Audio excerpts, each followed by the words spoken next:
रिया ने जैसे ही लाइब्रेरी के अंदर साहिल की चप्पल देखी, उसके पैरों तले जमीन खिसक जाती है और वो बैठकर जोर जोर से रोने लगती है। वो चिल्लाती है, भाई कहाँ हो आप, मुझे जवाब दो। तभी उसके कानों में वही आवाज गूंजती है।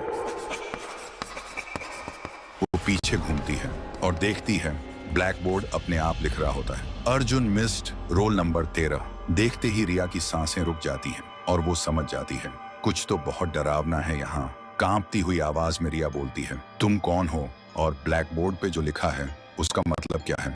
अगर कोई यहाँ है तो मुझे दिखाई दो। तभी एक अजीब सी आवाज गूंजती है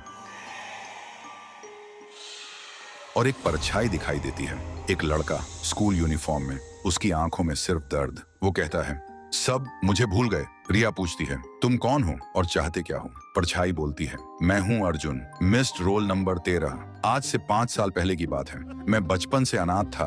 मेरे मम्मी पापा मुझे अकेला छोड़कर चले गए थे।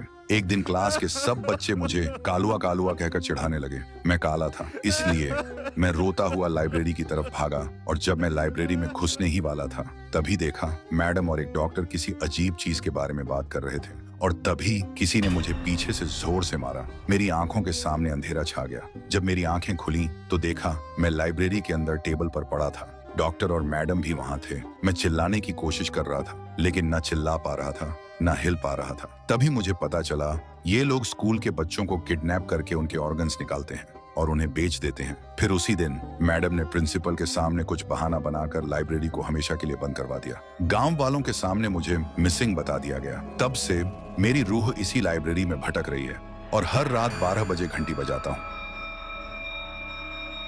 बस इस उम्मीद में कि कोई आए, मेरी कहानी सुने और मुझे इंसाफ दिलाए। रिया की आंखों में आंसू आ जाते हैं। वो बोलती है, मैं तुम्हारा दर्द समझ सकती हूँ, लेकिन मेरे भाई ने क्या किया था? उसे क्यों गायब कर दिया? वो कहाँ है? अर्जुन बोलता है, तुम्हारा भाई बिल्कुल ठीक है। उस दिन जब मैं उसके सामने आया वो डर के मारे बेहोश हो गया था। अब वो तुम्हें लाइब्रेरी के एक कोने में एक सीक्रेट डोर है, उसके पीछे मिल जाएगा और वहीं मैडम के राज की असली फाइल भी है।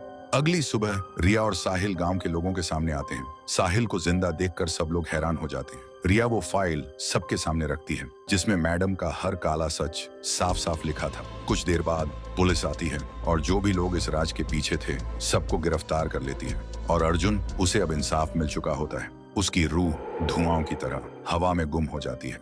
तो दोस्तों, अगर आपको ये कहानी पसंद आई हो और आगे भी ऐसी हॉरर सीरीज चाहिए हो तो कमेंट करो